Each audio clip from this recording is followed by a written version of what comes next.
Hello everyone. तो हम लोग पिछले क्लास में एक्सेलरेशन से रिलेटेड कंसेप्ट को सीखे थे, ढेर सारा एग्जाम्पल देखे थे और उम्मीद है आप लोगों को एक बहुत अच्छा कंसेप्ट मिला भी होगा, है ना। जो फर्स्ट क्लास किए थे उसमें डिस्प्लेसमेंट, डिस्टेंस, वेलोसिटी, स्पीड ये सब पढ़े थे। सेकेंड क्लास में हम लोग एक्सेलरेशन से रिलेटेड कंसेप्ट को सीखे थे। जाहिर है पिछले क्लास में आप बहुत कुछ नया नया सीखे होंगे, तो क्या ये दोनों क्लास आप लोग रिवाइज करके बैठे हैं? जो लोग भी पिछला दोनों क्लास किए थे, क्या आपको जो सिखाए थे उसको आप फॉलो कर रहे हैं? आप लोग रिवाइज कर लिए हैं कि नहीं? हालांकि वो इस तरह से पढ़ाया गया है कि मुझे लगता है जो लोग भी क्लास किए होंगे वो एकदम सब कुछ उनको याद भी होगा। आप लोग सब जो हैं रिवाइज किए हैं, एकदम बहुत बढ़िया आदत विकसित करना है। ये केवल फिजिक्स क्लास के लिए ही नहीं, बल्कि जिस सब्जेक्ट को भी जहाँ भी पढ़ते हों एकदम बना लीजिए एक रूटीन की। मुझे जब क्लास है उसके पहले जो है हमको पहले का जो भी क्लासेज उस चैप्टर के कंसर्न किया गया है उसको रिवाइज करेंगे। कोशिश तो ये करना चाहिए कि हम ज़्यादा से ज़्यादा कवरेज करें पहले वाला भी, जिससे कि आपको हर बात जो है ना इतना ज़्यादा बार रिवाइज किया हुआ रहे कि फिर परमानेंट तो याद हो जाए। पिछले क्लास में एक्सेलरेशन से रिलेटेड एक एग्जांपल दे रहे थे, याद होगा। बस के छत पर आप बैठे हुए हैं, एक बॉल को फेंक दिए और बताया गया था उसमें क्या कि बॉल का जो एक्सेलरेशन है उस पर बस का कोई इफेक्ट नहीं होगा, क्योंकि बॉल जैसे ही आपके हाथ से निकला, अब बस अपने रफ्तार को बढ़ाए या घटाए उससे बॉल पे कोई असर पड़ने वाला नहीं है। लेकिन बस का जो वेलोसिटी है उसका इफेक्ट होगा बॉल के वेलोसिटी पर। यानी आप बॉल के वेलोसिटी को, बस अगर तेज जा रहा है और वहाँ से बॉल को फेंकेंगे तो बॉल और तेज जाएगा। जैसे फास्ट बॉलर जितने तेज दौड़ते हुए आता है और बॉल को फेंकता है तो उतना ही ज़्यादा स्पीड से बॉल उसके हाथ से निकलता है। यानी कि बॉलर का जो वेलोसिटी है, हम दौड़ते जा रहे हैं हाथ में बॉल लिए हुए, और जब हम बॉल को फेंके तो बॉल के वेलोसिटी पर मेरा वेलोसिटी का इफेक्ट होगा। लेकिन मेरे हाथ से जब बॉल निकल जाएगा तो क्या अगर हम खूब तेज दौड़ने लगे तो बॉल भी फास्ट हो जाएगा? हम रुक जाएंगे तो बॉल भी रुक जाएगा? नहीं ना। यानी बॉल से मेरा कंट्रोल समाप्त हो गया। यानी बॉल का जो एक्सेलरेशन है यानी वेलोसिटी में चेंजिंग है, अब उस पर मेरा कोई बस नहीं है। तो वैसे ही बस से अगर कोई बॉल को फेंक दिए और बस ए एक्सेलरेशन से जा रहा था तो बस के एक्सेलरेशन का इफेक्ट बॉल पे होने वाला नहीं है। अब आइए, जैसे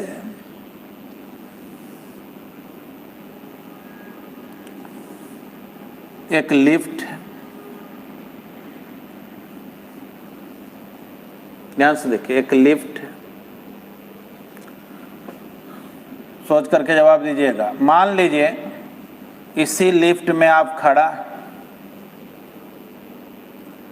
लिफ्ट जो है ए एक्सेलरेशन से नीचे जा रहा, आप क्या किए, अपने पॉकेट से एक कॉइन निकाले, ठीक ना, एक सिक्का निकाले पॉकेट से और उसको रिलीज कर दिए, छोड़ दिए। लिफ्ट ए एक्सेलरेशन से जा रहा और आप क्या किए, एक कॉइन को यहाँ से रिलीज कर दिए, छोड़ दिए। अब कॉइन नीचे उतर रहा, सिक्का नीचे जा रहा। आपसे पूछा जा रहा है acceleration of coin before striking the floor of lift lift को ही एलिवेटर भी बोलते हैं। कह रहा है क्या कि ये सिक्का जब तक लिफ्ट के फ्लोर से टकराए नहीं तो क्वाइन का एक्सेलरेशन क्या होगा? पहला ऑप्शन ए, दूसरा ऑप्शन है जी, तीसरा ऑप्शन है जी माइनस ए, चौथा ऑप्शन है जी प्लस ए। चलिए सोच करके जवाब दें। आप जो है एक क्वाइन को रिलीज कर दिए लिफ्ट में और क्वाइन नीचे गिर रहा है, ये बतलाव इस क्वाइन का एक्सेलरेशन क्या होगा? चलिए सोच करके आपको जवाब देना है। आप ऑप्शन वाइज भी बोल सकते हैं, फर्स्ट, सेकंड, थर्ड, फोर्थ। कौन ऑप्शन सही लग रहा है सोच करके बतलाइए, है ना? आइए थोड़ा समझिए, बढ़िया से इसको सीखना। थोड़ा सोचिए आप। एक लिफ्ट, ठीक है, चलिए कल्पना कर लीजिए लिफ्ट में आप हैं, पॉकेट से क्वाइन निकाले और चलो क्वाइन अभी मान लो यहाँ पहुँचा। सपोज करो 1 मिनट के लिए, देखो माइंड में ऐसा आता है ना कि ये भाई लिफ्ट के तो अंदर ही ना क्वाइन है, तो लिफ्ट के एक्सेलरेशन का तो असर पड़ना ही पड़ना है। भले बस वाला क्वेश्चन अलग था, बस के छत पर से बॉल फेंक दिए थे तो बस बॉल के एक्सेलरेशन पे बस का एक्सेलरेशन का इफेक्ट नहीं हुआ था, लेकिन इसमें तो क्वाइन लिफ्ट के अंदर है ना, यही ना दिमाग में आ रहा। अब ध्यान से सुनिएगा। देखो ये लिफ्ट क्या होता है जी?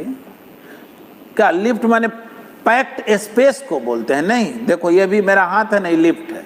देखो ये पैसेंजर बैठ गया, लिफ्ट चल दिया, ओपन लिफ्ट है। और क्या, कोई आदमी को रस्सी से बांधो, पकड़ के खींच लो, वो भी लिफ्ट है ना? मुझको भी तो लिफ्ट कराते, तो चलो भाई लिफ्ट कराते। यानी लिफ्ट का मतलब कुछ नया नहीं है, बस उसको खींच करके ऊपर या नीचे ले जाने का सुविधा है। और क्या, बांध करके कोई सपोर्ट से नीचे या ऊपर ले जाते हैं। पैक्ड स्पेस से कोई लेना देना नहीं। अब ध्यान से सुनना, जो बात हम समझा रहे हैं वो सब समझ में आएगा। अब सोचो थोड़ा, क्वाइन जब यहाँ पहुंचा, ऐसा इमेजिन करो कि अचानक जो है ये लिफ्ट का जो छत है उड़ गया, मान लो चारों तरफ का दीवार समझो गायब, मान लो जमीन भी गया, खत्म। तो ये क्वाइन का क्या होगा? अब क्वाइन क्या सोचेगा, हम लिफ्ट के अंदर हैं कि बाहर हैं? बोलो तो, क्या क्वाइन को ऐसा ही लगेगा कि हम लिफ्ट के अंदर के बाहर, लिफ्ट के अंदर के बाहर? क्वाइन के मोशन पे कोई फर्क पड़ेगा कि नहीं? थोड़ा सोच करके हमको बतलाओ तो। अचानक क्या हुआ, लिफ्ट में नीचे आ रहे थे, लिफ्ट में आ रहे थे, अचानक पता चला लिफ्ट का छत उड़ गया, दीवार उड़ गया, जमीन उड़ गया। बोलो सिक्का जो है वो गिराए हुए थे, क्वाइन पर क्या असर होगा? थोड़ा बतलाओ, क्वाइन पे कोई असर होगा कि नहीं? अगर लिफ्ट के दीवार उड़ जाए, छत उड़ जाए, तो क्वाइन के मोशन पे कोई फर्क पड़ेगा कि नहीं पड़ेगा? बोलो, कोई इफेक्ट होगा? नहीं होगा, ठीक ना? क्वाइन को रिलीज कर दिए हैं और अचानक क्या हुआ कि एकदम लिफ्ट का छत, दीवार, जमीन सब गायब हो गया। क्या असर होगा? क्वाइन पर असर होगा कि नहीं? तो बोलेंगे भाई क्या, क्वाइन नहीं सोचेगा पता नहीं अब लिफ्ट के हम अंदर हैं कि बाहर हैं, अब क्या करें भाई, ऐसा है क्या? क्वाइन कंफ्यूज कर जाएगा क्या? नहीं, क्वाइन जैसे जा रहा था वैसे जा रहा है। यानी एक बात जानो, जैसे ही तुम्हारे हाथ से ये क्वाइन छूट गया ना, इस क्वाइन पर कौन फोर्स लग रहा है? mg, और कोई फोर्स तो नहीं। तो फोर्स जब mg, तो जानते हो ना, पिछले दिन बतलाए थे ना, F = a में तो एक्सलेशन होता है F/m। अगर फोर्स mg है तो mg/m, तो बोलो तो एक्सलेशन g हो गया कि नहीं? मतलब कि सही आंसर तो सेकेंड ही होगा।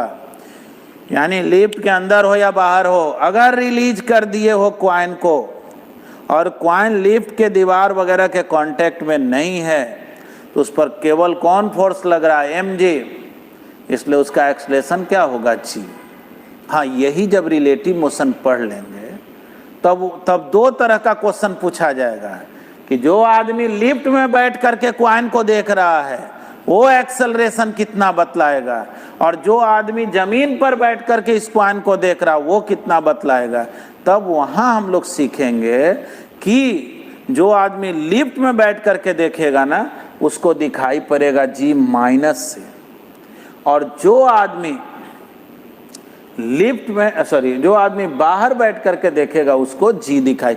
ऐसे भी एक बात जानिएगा, जब आपसे कोई कहे ना ऑब्जेक्ट का एक्सेलरेशन बतलाओ, तो आपको ये नहीं पूछना है कि आप किसके लिए बात कर रहे हैं, जो आदमी लिफ्ट में बैठा हुआ है कि जो बाहर है। जब कुछ नहीं कहा जाए, क्वेश्चन में मेंशन नहीं किया रहे, तो समझा जाता है कि अर्थ के रिस्पेक्ट में पूछा जा रहा है, यानी इसका एक्सेलरेशन बताना है किसके रिस्पेक्ट में, तो वो आदमी जो अर्थ पर बैठ करके इस कॉइन को देख रहा है। यही अगर क्वेश्चन जब हम लोग ये सब पढ़ेंगे रिलेटिव मोशन में सीखेंगे, यही क्वेश्चन में कह देता ना acceleration of coin with respect to the person situated in the lift, जो आदमी लिफ्ट में है उसके लिए एक्सेलरेशन क्या होगा इस कॉइन का, तब आंसर जी माइनस ए हो जाता है। लेकिन अभी तो हम लोगों को जो कुछ भी बोलना है वो अर्थ के रिस्पेक्ट में, इसलिए आंसर क्या है जी। जी ठीक है, ओके, आप लोग उम्मीद है समझ गए होंगे।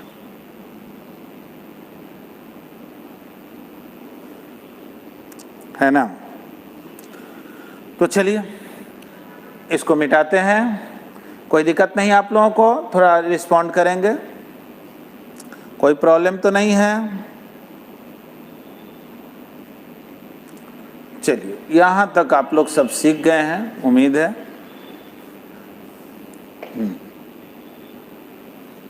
अब हम लोग आगे बढ़ते हैं।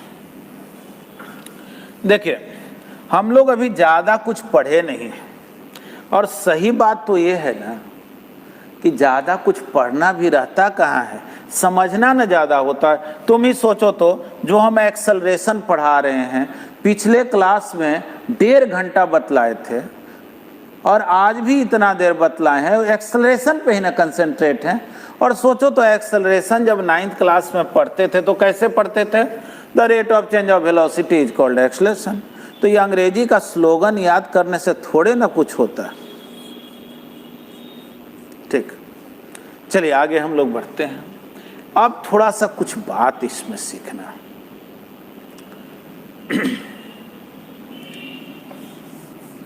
जो प्रॉब्लम से रिलेटेड है, देखिए कुछ पहले ही प्लान बता दे रहे हैं। अब जैसे जाहिर हम लोग काइनेमैटिक्स पढ़ रहे हैं, उसमें मोशन इन वन डायमेंशन पढ़ रहे हैं। हम लोग पढ़ चुके हैं डिस्प्लेसमेंट, वेलोसिटी, स्पीड, एक्सेलरेशन है ना, उसी में इंस्टेंटेनियस वेलोसिटी, एवरेज वेलोसिटी। हाँ जी, तो लास्ट का कम से कम जो 2 क्लास है उसको ज़रूर रिवाइज एक बार कर लेंगे, कारण कि वो रिवाइज किए रहिएगा तो समझना आसान हो जाएगा ना। जहाँ से काइनेमैटिक्स से स्टार्ट किए हैं उसको थोड़ा बढ़िया, वैसे तो आप पहले वाला भी देख लेंगे। अब आइए देखिए, इसमें जो है ना काइनेमैटिक्स में खास करके मोशन इन वन डायमेंशन में 4 टाइप्स का प्रॉब्लम मिलेगा। एक में हम लोग एवरेज स्पीड, एवरेज वेलोसिटी ये सब निकालना सीखेंगे। एक में एक्सेलरेशन से रिलेटेड प्रॉब्लम बनाना सीखेंगे। फिर हम लोग जो है कैलकुलस से रिलेटेड प्रॉब्लम बनाना सीखेंगे। फिर ग्राफ से रिलेटेड प्रॉब्लम बनाना सीखेंगे। मतलब इसमें टाइप्स ऑफ प्रॉब्लम अलग अलग मिलेगा।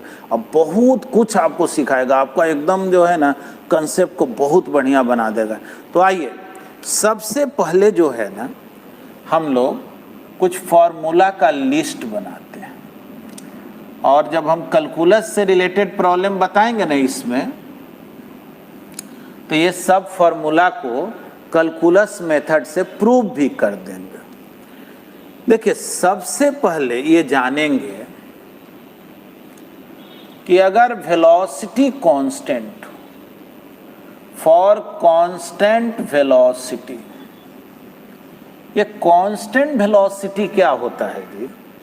तो कांस्टेंट वेलोसिटी का मतलब होता है कि कोई पार्टिकल बिल्कुल स्ट्रेट लाइन में जा रहा है, सीधे जा रहा है, ईस्ट में जा रहा है तो ईस्ट में ही जा रहा है, और रफ्तार अपना मेंटेन रखे हुए, अगर 10 मीटर पर सेकंड से जा रहा है तो 10 मीटर पर सेकंड, ठीक है ना। तो कांस्टेंट वेलोसिटी का बात हो तो फॉर्मूला हम लोग यूज करते हैं S equal to V into T. तो एस हो गया, एस को हम लोग बोलते हैं डिस्प्लेसमेंट, वी को बोलते हैं वेलोसिटी, और जाहिर है टी तो टाइम होगा। इसी में जानेंगे for constant speed, constant speed, तो कांस्टेंट स्पीड और कांस्टेंट वेलोसिटी में क्या फर्क है? तो बोलेंगे कि देखो,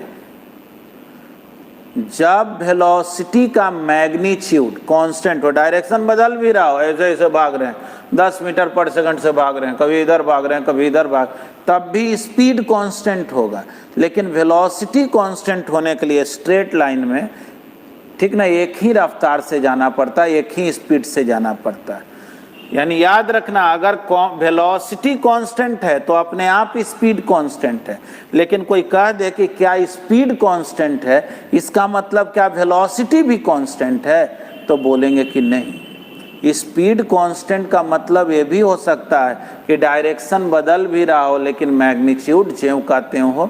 जैसे 10 मीटर पर सेकंड के 10 मीटर पर सेकंड ही है, और मान लो डायरेक्शन बदलते जा रहा तो वो कांस्टेंट स्पीड हो। तो देखो, कांस्टेंट स्पीड भी रहे ना, तो हम लोग इस फार्मूला को यूज में लाते हैं S equal to V into T, लेकिन तब वहाँ एस का मतलब डिस्टेंस होता है और वी का मतलब स्पीड होता। ठीक, एक बात तो आप जानिए रहे, जैसे S equal to V T है तो T equal to S by V भी तो हुआ, या V equal to S by T भी तो हुआ, एक ही ना फार्मूला है। अब देखें, और बात याद रखना है, ये फॉर्मूला का हम लिस्ट बना रहे हैं, इस चैप्टर में क्या क्या जरूरत पड़ेगा। फॉर कांस्टेंट एक्सेलरेशन, ये कांस्टेंट एक्सेलरेशन बोलें या यूनिफॉर्म एक्सेलरेशन बोलें, दोनों एक ही बात।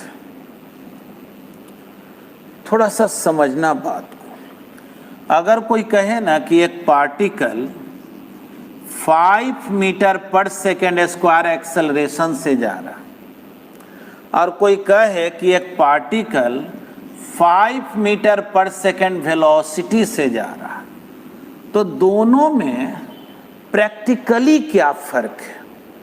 देखना, 5 मीटर पर सेकेंड यानी हर एक सेकेंड में ये पार्टिकल 5 मीटर जा रहा है। थोड़ा समझना, वेलोसिटी बोला ना 5 मीटर पर सेकेंड, यानी हर एक सेकंड में ही 5 मीटर चला जा रहा है, फिर अगला सेकंड में 5 मीटर, फिर अगला सेकंड में 5 मीटर। यही हो गया वेलोसिटी कांस्टेंट का मतलब।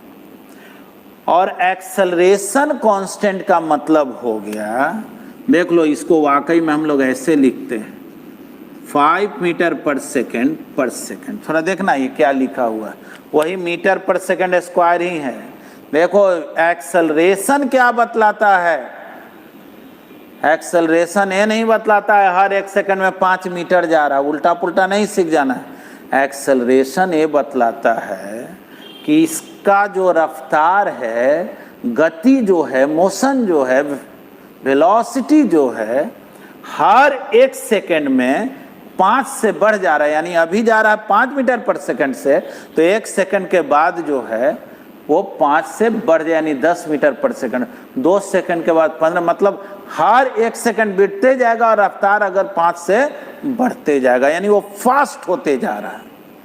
लेकिन वेलोसिटी कांस्टेंट का मतलब रफ्तार फिक्स है, एक ही गति से जा रहा है और हर एक सेकंड में 5 मीटर जा रहा है। ध्यान से सुनो हम क्या बोल रहे हैं। जैसे तुमसे कोई कहे भाई ट्रेन जो है ना कांस्टेंट वेलोसिटी से जा रही है, तो इसका मतलब हुआ, मान लो ट्रेन का वेलोसिटी 5 मीटर पर सेकंड, यानी हर 1 सेकंड में ट्रेन 5 मीटर चल जाती है, 5 मीटर। लेकिन अगर कह दिया एक्सेलरेशन 5 मीटर पर सेकंड स्क्वायर है, तो ये नहीं बोलेंगे हर 1 सेकंड में 5 मीटर जा रही है, बोलेंगे कितना जा रही है भाई नहीं मालूम।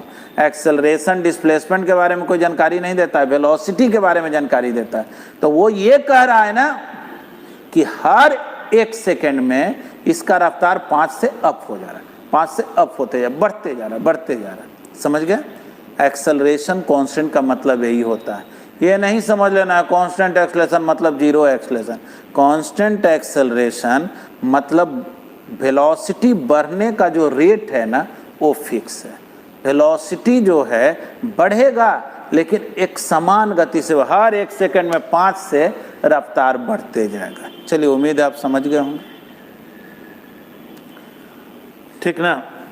चलिए, तो देखिए जी, अगर एक्सेलरेशन का बात हो और एक्सेलरेशन का वैल्यू जब फिक्स्ड हो, तब हम लोग जो फॉर्मूला यूज करते हैं तो v equal to U plus A T, S equal to U T plus half A T square, V square equal to U square plus 2as। ठीक ना, ये सब फार्मूला आप पहले से भी जानते हैं, ये नया फार्मूला नहीं है। अब देखें, इसी में अगर पूछे कांस्टेंट एक्सेलरेशन रहे और पूछा जाए एवरेज वेलोसिटी, तो एवरेज वेलोसिटी जो है ये भी हम लोग लिखेंगे u plus V by two, initial velocity plus final velocity, या एक फार्मूला और याद रखना है s equal to U plus V by two into T. ये सब फार्मूला जो लिख रहे हैं कब के लिए लिख रहे हैं? जब फिक्स्ड एक्सेलरेशन हो पार्टिकल का। सब का यूज सिखाएंगे, ठीक ना। अभी हम लोग लिस्ट बना रहे हैं। अब चलिए, अगर कहा जाए कि बतलाओ डिस्प्लेसमेंट इन nth सेकेंड, इसका मतलब समझाएंगे आगे। जैसे मान लो कोई पार्टिकल जो है ना ए एक्सेलरेशन से जा रहा है, 5 मीटर पर सेकंड स्क्वायर एक्सेलरेशन से जा रहा है। कोई तुमसे पूछे कि ये बतलाओ तो 10वां सेकंड में डिस्प्लेसमेंट कितना हुआ। समझना, 10 सेकंड में नहीं पूछ रहे हैं। जैसे ऐसा सोचो ना, क्रिकेट मैच देखते होगे, तुमसे कोई पूछे कि ये बतलाओ 10वां ओवर में कितना रन बना और 10 ओवर में कितना रन बना, क्या दोनों एक ही क्वेश्चन है? तो नहीं। तो वैसे ही अगर कोई पार्टिकल 10 सेकंड के लिए आगे गया, अब कोई पूछे कि बतलाओ ये 10th सेकंड में 10वां सेकंड में कितना आगे गया, तो वो एक अलग क्वेश्चन हो जाएगा। और 10 सेकंड में कितना आगे गया वो अलग। 10वां सेकंड मतलब क्या? 9 सेकंड और 10 सेकंड के बीच जो टाइम है, यानी 9 सेकंड जब खत्म हुआ और 10 सेकंड जब पूरा, उसके बीच का जो टाइम है उसको हम लोग 10th सेकंड बोलेंगे। तो वैसे ही अगर डिस्प्लेसमेंट इन nth सेकंड पूछा जाए तो s equal to U plus A by two 2n minus 1, ये फार्मूला होता है। अब यूज में लाएंगे ना तो समझ में आएगा। मतलब nवां सेकंड में, nth सेकंड में डिस्प्लेसमेंट कितना हुआ, उसके लिए इस फार्मूला को हम लोग यूज में लाते हैं। ये भी बतला देंगे फार्मूला कैसे आया, ध्यान से देखा। इसके अलावा एक बात जो याद रखना है, चाहे कांस्टेंट वेलोसिटी हो, स्पीड हो, एक्सेलरेशन हो, कुछ भी हो, ये जो आगे फार्मूला लिख रहे हैं वो ऑल टाइम के लिए है। अगर कोई पूछे कि एवरेज वेलोसिटी क्या होगा, तो एवरेज वेलोसिटी होता है displacement divided by time. Average speed क्या होगा, तो ये होता है डिस्टेंस बाय टाइम, है ना। तो ये जो है ये ऑल टाइम वैलिड है। ये तो डिफिनीशन ही है एवरेज वेलोसिटी और एवरेज स्पीड का। इतना फॉर्मूला का पहले हम लोगों को लिस्ट बना लेना, ठीक ना। तो पहले तो ये फॉर्मूला देख लेंगे। अब आइए हम लोग बारी बारी से एप्लीकेशन करेंगे। चलिए यहाँ तक तो कोई दिक्कत नहीं है। अभी केवल हम आपको फॉर्मूला जो है ना उसका लिस्ट बनाए हैं। कैलकुलस से रिलेटेड जब कंसेप्ट सिखाएंगे तो सबका प्रूफ भी बता देंगे। हालांकि किसी एग्जाम में आपका प्रूफ पूछा नहीं जाता है, डायरेक्ट ही यूज में लाना होता है, लेकिन फिर भी वो सब बताया जाए।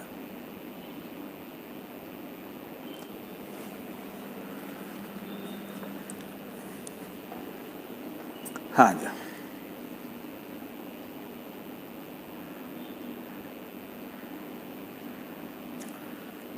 देखिए ये पूछ रहे हैं कि ये क्या लिखा हुआ है। ऐसे जब हम लोग सिंबल देते हैं ना, ऐसे इस तरह से बॉक्स जब बनाते हैं तो ये एवरेज के लिए यूज में लाया जाता है। इसको एवरेज वेलोसिटी बोलते हैं। चलिए ये तो फॉर्मूला ही है, तो इसमें अभी तो आपको दिमाग लगाना भी नहीं है। आइए अब जो है ना आपको सिंपल प्रॉब्लम से आगे की ओर बढ़ना सिखा रहे हैं।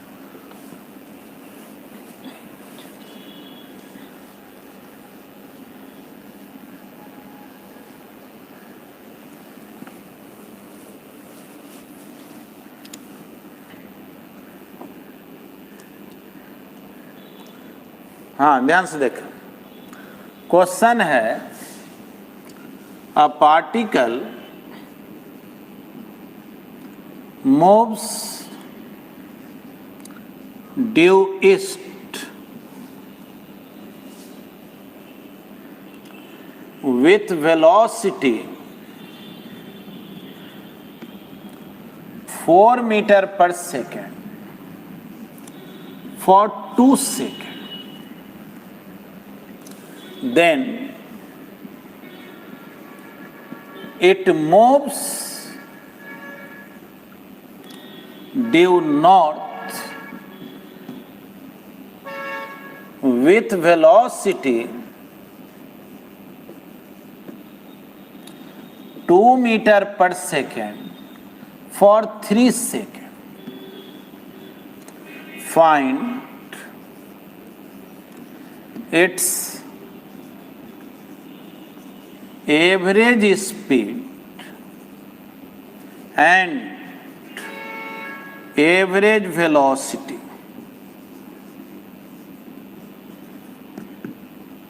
ठीक, कैसे बनाएंगे इस क्वेश्चन को, थोड़ा सीखा जाए। क्वेश्चन समझा दे रहे हैं।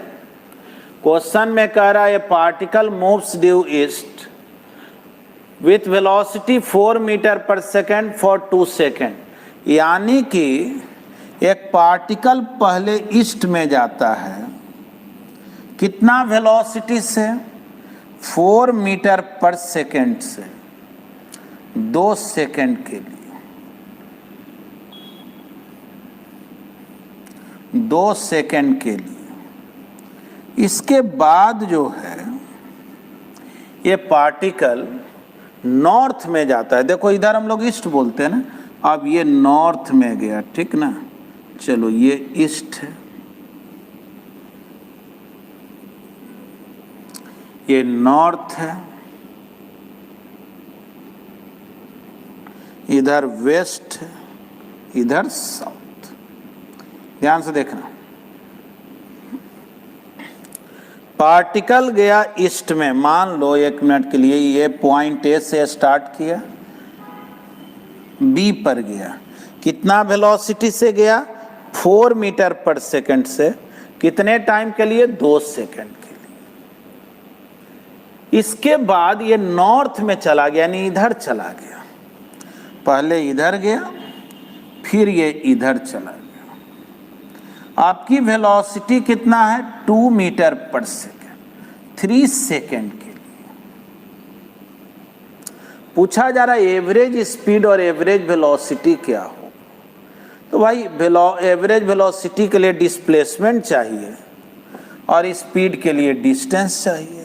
तो सोचिए ए से सी पर गया है, इसको मिला देंगे तो डिस्प्लेसमेंट निकल गया, और इसको ऐड कर देंगे, डिस्टेंस निकल गया। देखिए अगर आपका कॉमन सेंस बेहतर है तो इसमें बहुत कागज कलम की ज़रूरत नहीं। क्या भाई, 4 मीटर पर सेकेंड 2 सेकेंड के लिए, यानी हर 1 सेकेंड में ये 4 मीटर जा रहा है। देख लो, इसका रफ्तार ए से बी तक यानी 2 सेकेंड के लिए ज्यों का त्यों है ना, यानी वेलोसिटी इसका कांस्टेंट है। ए से बी गया तो एक तो कॉमन सेंस का बात है, हम बोलेंगे कि 1 सेकेंड में ही 4 मीटर जा रहा है तो 2 सेकेंड में 8 मीटर गया हो। वैसे ही बोलेंगे कि 1 सेकेंड में जब ये 2 मीटर जा रहा है तो 3 सेकेंड में 6 मीटर गया हो। ये कॉमन सेंस की बात हुई। लेकिन अगर हम लोग इसको फॉर्मूला से बनाएं तो ऐसे बोलेंगे कि देखो जी, पहले ए से बी का डिस्प्लेसमेंट निकालो, तो कौन फॉर्मूला यूज करेंगे? तो S equal to V into T. कोई कहेगा S equal to V into T क्यों यूज करेंगे? तो हम लोग बोलेंगे भाई वेलोसिटी तो कांस्टेंट है ना, इसलिए यहाँ से यहाँ तक वेलोसिटी नहीं ना बदला है, इसलिए। तो ठीक है, मान लो इसको हम S1 बोले, v के जगह तो 4 लिखे या टाइम के जगह 2, तो 8 मीटर आ गया S1 का वैल्यू। अब चलो B टू C, B से C के लिए काम करें। फिर हम लोग S equal to V T, क्यों ये फॉर्मूला यूज किए? तो बोलेंगे देख लो भाई, B से C तक जाने में इसके वेलोसिटी में तो कोई चेंजिंग हुआ नहीं है, तो ठीक। तो S2 equal to 2 into 3 6 metre आ गया। सोचो तो, ये 8 मीटर ये 6 मीटर। अगर कोई पूछे कि बतलाओ टोटल डिस्टेंस कितना हुआ, टोटल डिस्टेंस, तो जानते हो ना कि डिस्टेंस का जब बात होता है तो टोटल पाथ देखा जाता है। तो 8 मीटर प्लस 6 मीटर, 8 प्लस 6 यानी 14 मीटर हो गया। अगर पूछा जाए डिस्प्लेसमेंट कितना हुआ, टोटल डिस्प्लेसमेंट क्या हुआ, तो बोलेंगे भाई डिस्प्लेसमेंट के लिए तो देखना पड़ेगा यहाँ से यहाँ मिला, यही डिस्प्लेसमेंट हो गया। यानी ए से सी जो हुआ, इस ए सी को डिस्प्लेसमेंट बोलेंगे। तो सोचो, ये 6 मीटर आया है और ये 8 मीटर आया है, तो ये कितना होगा? तो ये हाइपोटेनस के रोल में है कि नहीं? 8 स्क्वायर प्लस 6 स्क्वायर यानी 10 मीटर हुआ क्या? चलिए, तो डिस्टेंस निकल गया, डिस्प्लेसमेंट निकल गया। अब टोटल टाइम कितना लगा है? तो भाई 2 सेकंड यहाँ से यहाँ आने में, 3 सेकंड यहाँ से यहाँ जाने में, यानी टोटल टाइम का अगर बात हो तो 2 + 3 5 सेकंड। बस काम तो हो गया। एवरेज वेलोसिटी क्या होगा? तो बोलेंगे एवरेज वेलोसिटी होता है डिस्प्लेसमेंट डिवाइडेड बाय टाइम, है ना? या चलो पहले हम लोग स्पीड का बात कर लें, वेलोसिटी उसके बाद बात। चलो, डिस्टेंस बाय टाइम क्या आया है जी? डिस्टेंस बोल दो। तो डिस्टेंस तो मेरा आया है 14, टाइम 5, यानी 14/5 मीटर पर सेकेंड, है ना? 2 पॉइंट समथिंग हो गया।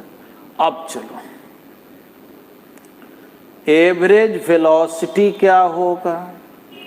तो एवरेज वेलोसिटी जो है वो होता है डिस्प्लेसमेंट बाय टाइम, है ना? Displacement divided by time. Displacement कितना आया है? 10 मीटर और टाइम 5, बोलो आंसर कितना? 2 मीटर पर सेकेंड। अब पूछा जाए एवरेज वेलोसिटी का डायरेक्शन किधर होगा, तो बोलेंगे इनिशियल पॉइंट से फाइनल पॉइंट की, इनिशियल पॉइंट से फाइनल पॉइंट की ओर, ए से सी की ओर। ठीक,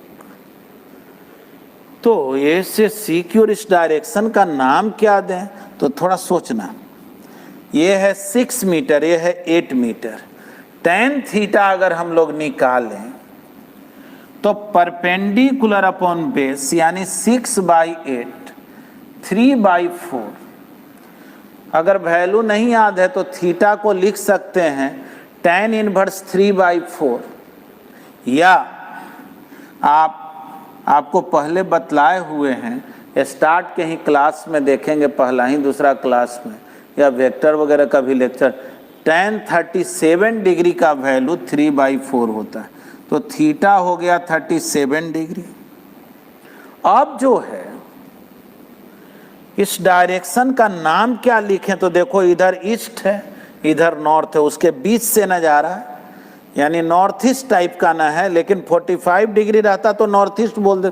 37 डिग्री है तो बोलेंगे north of east, 37 degree north of east, यही इसका डायरेक्शन होगी, है ना। तो बतलाइए, इस क्वेश्चन को समझने में कुछ भी दिक्कत है? बढ़िया से देख लीजिए, बताएंगे।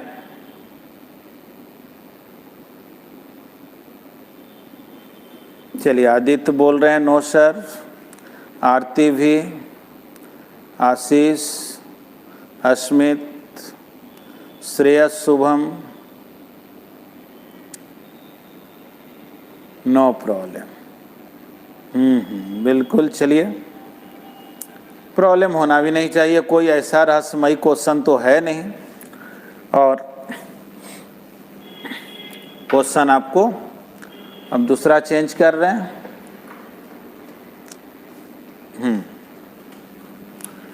देखिए, जब आप एवरेज वेलोसिटी का आंसर लिखते हैं ना, तो उसमें इस बात का ख्याल रखना है क्या, कि मुझे डायरेक्शन भी लिखना है, केवल मैग्नीट्यूड लिख के नहीं। हाँ, अगर क्वेश्चन में केवल मैग्नीट्यूड ऑफ एवरेज वेलोसिटी पूछे तब तो आंसर हम लोग 2 मीटर पर सेकंड लिख के छोड़ देते, लेकिन एवरेज वेलोसिटी का डायरेक्शन जाहिर है बोला कुछ नहीं, केवल एवरेज वेलोसिटी पूछा है तो डायरेक्शन भी बताना पड़ेगा। ठीक,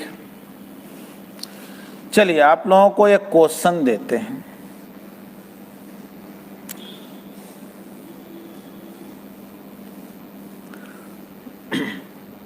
देखिए, क्वेश्चन में कह रहा है, फिर उसी टाइप का क्वेश्चन है, थोड़ा सोच करके जवाब देंगे। कह रहा है कि एक पार्टिकल जो है ना पहले ईस्ट में जाता, 3 मीटर पर सेकंड वेलोसिटी से ईस्ट में जाता है, उसके बाद ये नॉर्थ में जाने लगता है, और नॉर्थ में जाते समय वेलोसिटी 4 मीटर पर सेकंड। क्वेश्चन में कह रहा है कि जितना ईस्ट में ये डिस्प्लेसमेंट कवर किया उतना ही ये नॉर्थ में भी गया, मतलब कि ईस्ट में अगर मान लो d डिस्टेंस गया तो नॉर्थ में भी ये d ही गया। पर देखना क्वेश्चन क्या कह रहा है, ये particle moves due east with velocity 3 meter per second, then it moves due north with velocity 4 meter per second for equal distance, मतलब जितना इधर गया था उतना ही इधर भी गया, बस अपना रफ्तार अलग अलग रखा। इधर जा रहा था तो 3 मीटर पर सेकंड से, और इधर जाने लगा तो 4 मीटर पर सेकंड। क्वेश्चन है find average speed and average velocity of particle. ठीक, थोड़ा देखते हैं, आप लोग भी ट्राई करके बतलाइए जल्दी से अपने कॉपी। देखिए, जब भी आप लेक्चर देखेंगे, स्टार्ट में ही सिखाए हैं, कुछ लोग बीच में चूंकि कनेक्ट हुए हैं तो उनको मालूम नहीं होगा। जब भी आप लेक्चर देखेंगे तो आप अपने साथ पेन, ठीक ना, और कॉपी वगैरह सब रखे रहेंगे। क्वेश्चन जब पूछे, नहीं भी पूछे ना, और कभी कभी आपको लगे कि नहीं मैं खुद से थोड़ा ट्राई करके देख लेता, हालांकि हर बार मत कीजिएगा, नहीं तो फिर क्लास आगे निकल जाता है तो दिक्कत हो जाएगा। तो मतलब जहाँ लगे कि मैं काम कर सकता हूँ तो करें।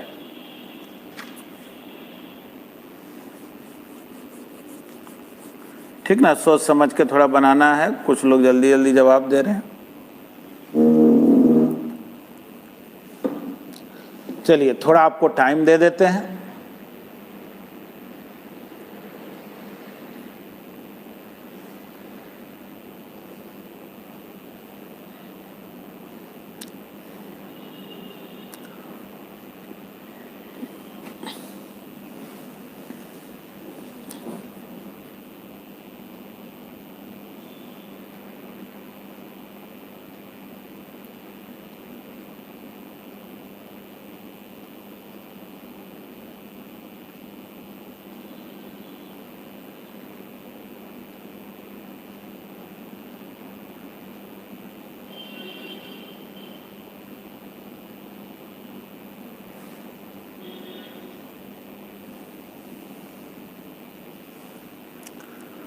चलिए आप लोग ट्राई तो किए होंगे और कर भी रहे होंगे। अच्छा 1 मिनट और देख लेते हैं, आंसर लिख।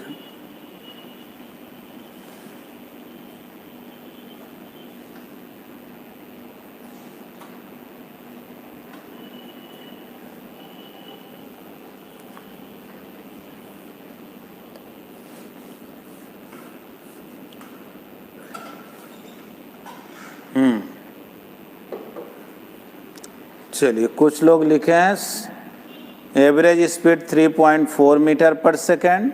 आशीष लिख रहे हैं 7/2 मीटर पर सेकेंड। और एक बोल रहे हैं दोनों का सेम ही है। आइए चलिए अब आप लोग जो है ना जो बता रहे हैं उसको देखें और अपना ट्राई रोक दें, फिर अगला क्वेश्चन देंगे उसमें आप ट्राई कीजिएगा। आइए देखें, इस क्वेश्चन में एक तरह से कहो तो डिस्प्लेसमेंट और वेलोसिटी दिया है, टाइम नहीं दिया। और आपको मालूम है एवरेज स्पीड निकालना हो चाहे एवरेज वेलोसिटी निकालना हो, टोटल टाइम का तो जरूरत पड़ेगा ही। और जैसा कि आप फॉर्मूला जानते हैं S=VT, तो T कितना हो गया S/V, जानते हैं ना T क्या होता है S/V।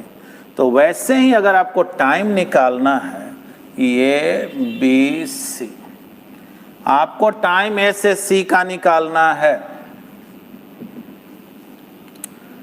तो पहले A से B के लिए टाइम निकालो। तो कैसे निकालें? तो बोलेंगे देखो जी T=S/V होता है। यहाँ S के जगह D है और वेलोसिटी 3 यानी कि D/3 है ना। यहाँ से यहाँ जाने में कितना टाइम लगा होगा D/3, कारण कि डिस्प्लेसमेंट बाय वेलोसिटी टाइम होता है।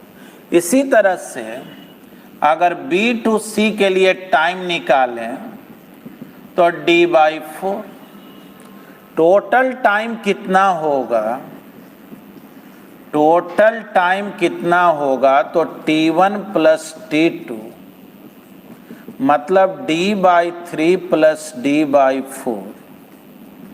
तो देख लो तो ये कितना आ जाएगा, नीचे तो 12 हो गया, 4D + 3D/12 टाइम कितना हो गया 7D/12। चलो भाई टाइम तो निकल गया।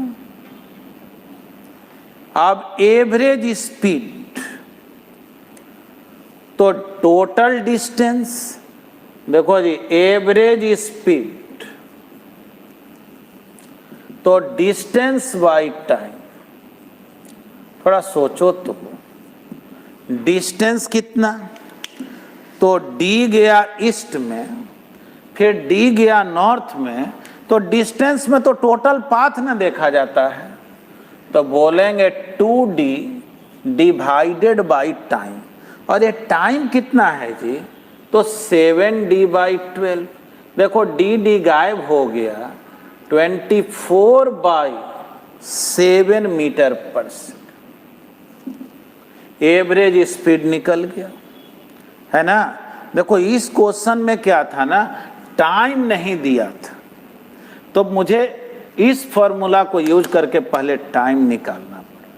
पिछले क्वेश्चन में वेलोसिटी और टाइम दे दिया था, डिस्प्लेसमेंट नहीं मालूम था। इसमें हम डिस्प्लेसमेंट ले लिए, ये डी है और क्वेश्चन में कह रहा उतना ही डिस्टेंस इधर गया। अब चलो एवरेज वेलोसिटी, तो एवरेज वेलोसिटी क्या होगा? तो ये होता है डिस्प्लेसमेंट बाय टाइम, है ना, डिस्प्लेसमेंट बाय टाइम। तो डिस्प्लेसमेंट कितना हुआ? तो सोचो, अगर ये d है, ये भी d है, तो इसी को ना डिस्प्लेसमेंट बोलते हैं। इनिशियल पॉइंट फाइनल पॉइंट को मिलाने वाले लाइन। और इतना जान रहे हो, इस डायरेक्शन को नॉर्थ बोलते हैं। फिर देखो नॉर्थ और ईस्ट के बीच में आया कि नहीं, इधर ईस्ट इधर। एवरेज वेलोसिटी का डायरेक्शन इनिशियल से फाइनल पॉइंट की ओर होता है। और थोड़ा कॉमन सेंस से सोचो, ए भी डी है और ए भी डी है, ये जितना लेंथ है उतना ही ये है, तो ये एंगल 45 डायरेक्ट हो जाएगा कि नहीं? ऐसे भी tan थीटा निकालोगे perpendicular upon base, d by D 1 हो गया, थीटा 45 डिग्री हो गया, है ना? तो ठीक है, यानी एंगल तो डायरेक्ट पता चल गया। सोचो तो ये हाइपोटेनस हो गया ना, तो ये d है, ये d है, तो under root D square plus D square, यानी उसको रूट 2d लिखें क्या? और टाइम कितना भाई? तो टोटल टाइम 7d बाई 12, यानी कि 12 रूट 2 डिवाइडेड बाई 7 मीटर पर सेकंड। चलो बढ़िया है कि नहीं? अब एवरेज वेलोसिटी का डायरेक्शन किधर? तो ऐसे 45 डिग्री नॉर्थ ऑफ ईस्ट, या डायरेक्ट भी बोल सकते हो। एवरेज वेलोसिटी जो होगा, एवरेज वेलोसिटी इज डायरेक्टेड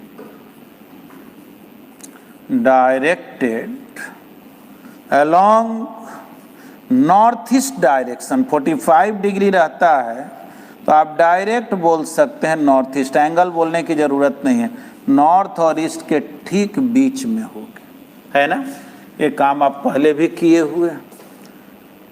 चलो समझ में आया ना? चलिए, यशस्वी अभिनव बोल रहे हैं कि मेरा दोनों सही था। चलिए, कुछ लोग और भी बहुत लोग सही बनाए होंगे, मिला लीजिए। अब तो चूँकि आगे हम बढ़ गए हैं। दिव्यांशु नंदन भी सही बनाए हैं। प्रिंसी 3.5 मीटर पर सेकंड वेलोसिटी के बारे में लिखी हैं। अब कैलकुलेट करके देखिएगा, है ना?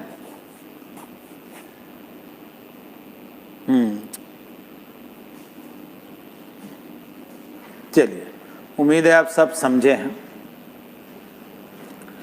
अब जो है, अब इसको मिटा रहे हैं, आगे बढ़ रहे हैं और एक क्वेश्चन दे रहे हैं आपको।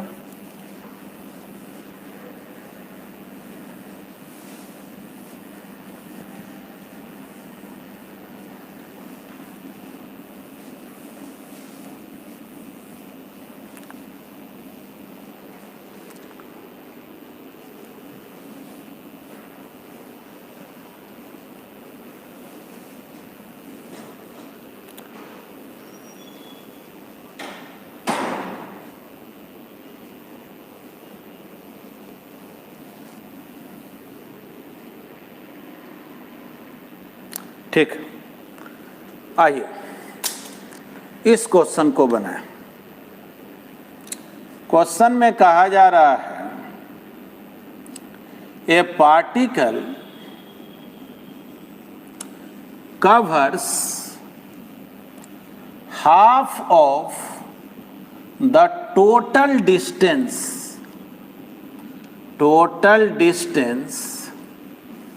With speed v1 and next half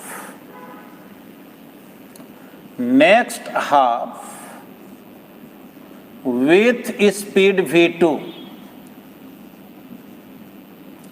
Find average speed of particle. ठीक ना, क्वेश्चन आपको एक्सप्लेन कर दें। क्वेश्चन में कहा जा रहा है कि एक पार्टिकल जो है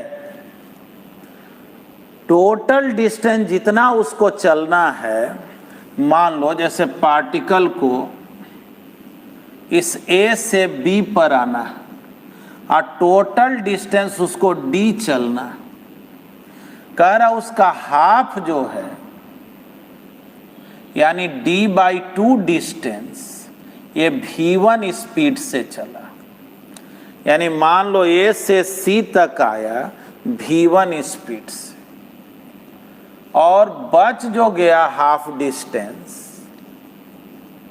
वो जो है ये V2 स्पीड से चला। पूछा जा रहा है एवरेज स्पीड क्या हो, तो सोचे एवरेज स्पीड के लिए क्या चाहिए, टोटल डिस्टेंस और टोटल टाइम।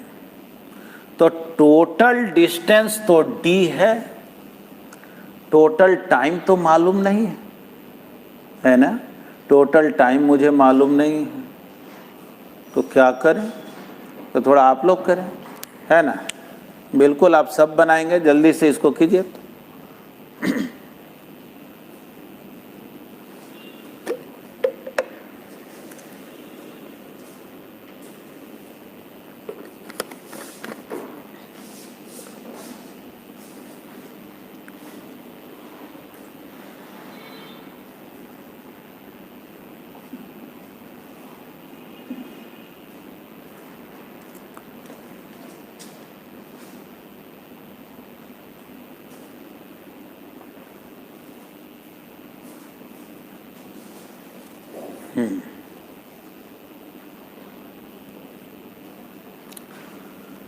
चलिए, कुछ लोग तो बहुत शॉर्टकट अपनाए, V1 + V2/2। दिव्यांशु नंदन ये लिखे। देखिए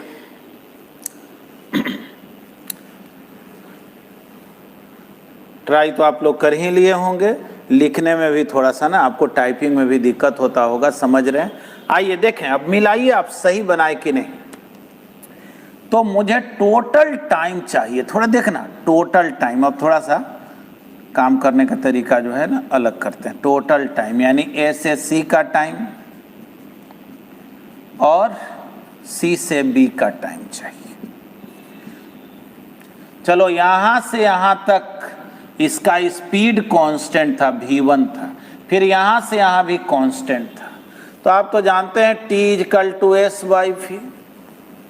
जब भी स्पीड कांस्टेंट है तो सोचो अगर A से C का बात करें तो S के जगह D/2 डिवाइडेड बाई V1, और C से B का बात करें तो D/2 डिवाइडेड बाई V2। देखो तो D/2 तो कॉमन हो गया, 1/V1 1/V2। तो टाइम कितना आया जी, D/2 V2 + V1 V1 × V2। क्या दिक्कत हो गया क्या? बोलेंगे टाइम कितना आया, चलो टाइम तो निकल ही गया, अब और क्या सिंप्लीफाई करें। एवरेज स्पीड क्या होगा, एवरेज स्पीड भाई बतला दो क्या होगा, तो डिस्टेंस बाई टाइम। तो सोचो डिस्टेंस कितना है, तो टोटल डिस्टेंस D है, और टाइम कितना है, तो D/2 V1 + V2 और नीचे हो गया V1 V2। देख लो भाई एवरेज स्पीड क्या आ गया, तो एवरेज स्पीड क्या आया, dd गायब 2V1 V2 divided by V1 + V2, है ना। बहुत ही आसान है, इसमें बहुत दिमाग लगाने की ज़रूरत है नहीं, ठीक ना। इसको जो लोग नहीं बना पाए हैं बाद में इसको लिख भी लेंगे।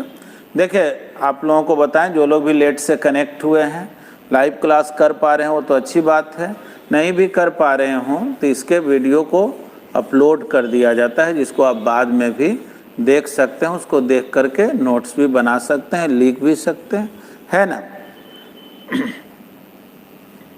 चलिए, ये तो हम लोग सीखे। क्या इसको समझने में किसी को कोई दिक्कत? बताइए, सब समझ रहे हैं ठीक से?